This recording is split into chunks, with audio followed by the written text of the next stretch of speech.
warahmatullahi wabarakatuh. Kami dari kelompok 5, materi ketiga mau mempresentasikan tentang keterampilan dasar konseling.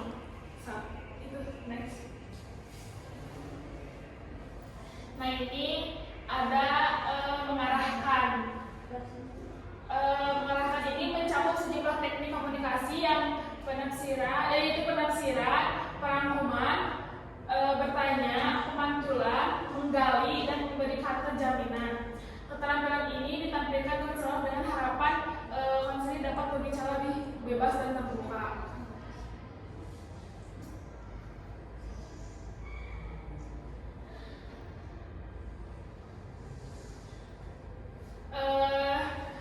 Bremer menjelaskan bahwa keterampilan membimbing bertujuan untuk mendorong konseling untuk membuka komunikasi. Secara objek dari keterampilan membimbing adalah yaitu mendorong konseling mengeksplorasi perasaan dan mengelaborasi perasaan dalam sesi konseling. Yang kedua, memperkenalkan konseling bebas, mengeksplorasi dalam berbagai tujuan dan merespon secara bebas, nggak akan mana akan pergi. Jadi yang ketiga, mendorong konseling aktif dalam proses konseling dan bertanggung jawab terhadap tujuan akan mencapai.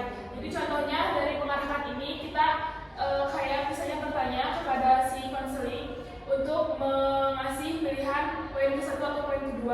Jadi sebagai konselor itu jangan mengasih saran, tapi hanya sebatas mengarahkan. Selanjutnya akan dijelaskan oleh konselor.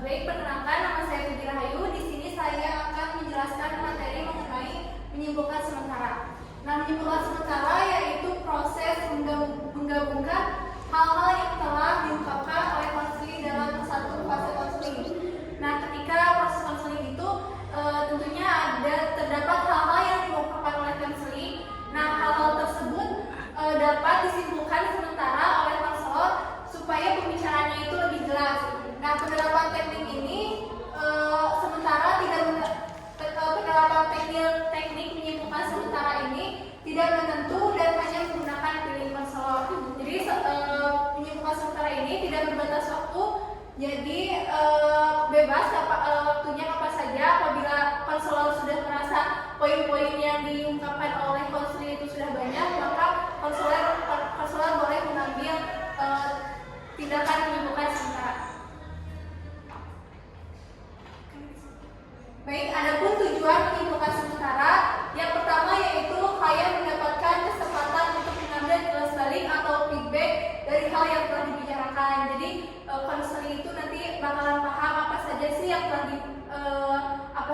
telah diungkapkan sebelumnya kepada konselor. Kemudian yang kedua yaitu menyimpulkan kemajuan dari hasil pembicaraan secara bertahap. Jadi menyimpulkan sementara itu dapat membuat pembicaraannya itu semakin kemaju ke depan dari hasil pembicaraan yang sebelumnya. Yang ketiga yaitu meningkatkan kualitas diskusi supaya proses konseling itu lebih efektif. Kemudian poin yang keempat yaitu mempertajam dan memperjelas fokus wawancara konseling. Nah, adapun cara-cara menyimpulkan sementara yaitu yang pertama adalah relaksasi atau attending terhadap berbagai tema dan ada berbicara konseling ketika berbicara. Jadi kalau misalkan konseling itu menyimpulkan tema A dan dengan membuka atau nada bicaranya yang seperti itu, maka konselor itu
Poin yang ketiga, tidak mendiskusikan hal-hal di luar tema pembicaraan, jadi harus sesuai menyimpulkan sementara itu harus sesuai dengan tema yang dibicarakan.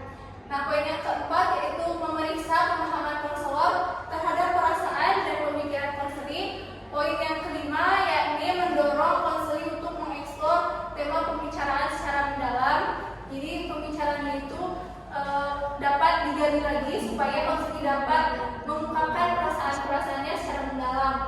Nah, poin selanjutnya yaitu menghentikan pertemuan dengan membuat kesimpulan sementara. Jadi sebelum kita misalkan pertemuan sekarang itu proses personalizing ini, kemudian untuk menutup pertemuan itu bisa disimpulkan sementara sejauh mana sih konseling menyampaikan permasalahannya. Kemudian poin yang terakhir, meyakinkan konseling jika wawancaranya berjalan dengan baik. Mungkin cukup sekian pembahasan yang dapat saya sampaikan. Selanjutnya akan diteruskan oleh rekan saya.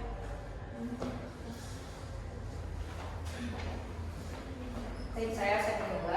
Di sini ada konfrontasi. Yang benar konfrontasi dalam bimbingan konseling ini adalah teknik di mana konselor secara terbuka dan jujur menghadapi klien mengenai suatu isu atau masalah yang mungkin menjadi penghambat dalam perkembangan atau pemecahan masalah mereka. Dengan menggunakan teknik konfrontasi, konselor dapat dengan hati-hati menyoroti perbedaan atau inkonsistensi yang muncul dalam percakapan dengan klien. Pendekatan ini memungkinkan konselor untuk memahami alasan balik ketidaksesuaian tersebut dan membantu klien untuk mengklasifikasi atau mengatasi perbedaan.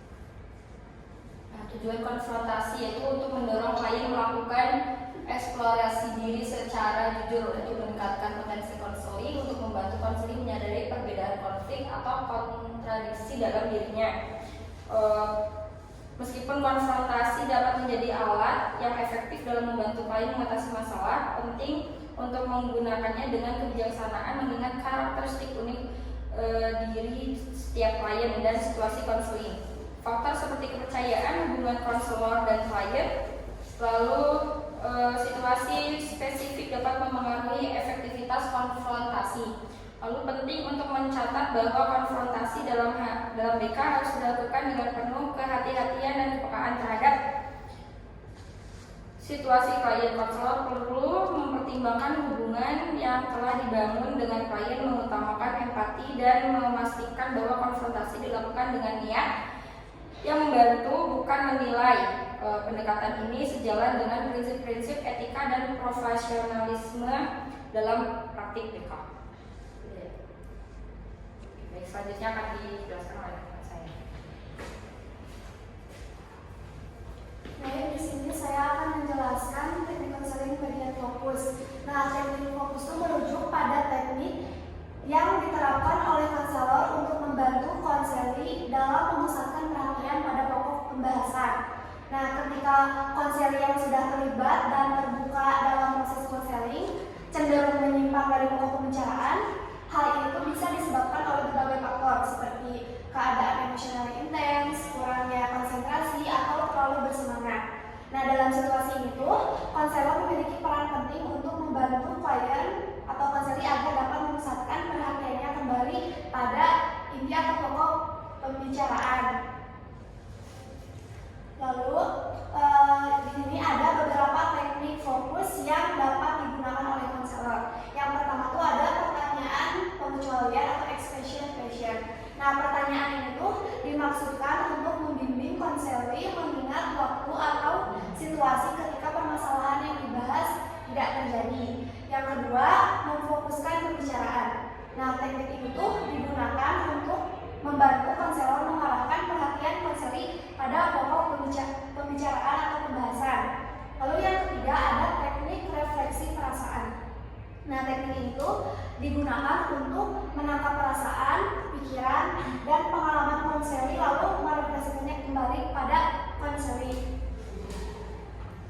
Lalu di sini ada tujuan fokus. Yang pertama itu untuk membantu konselor dan klien memusatkan perhatian pada pokok pembicaraan dan mencapai tujuan konseling.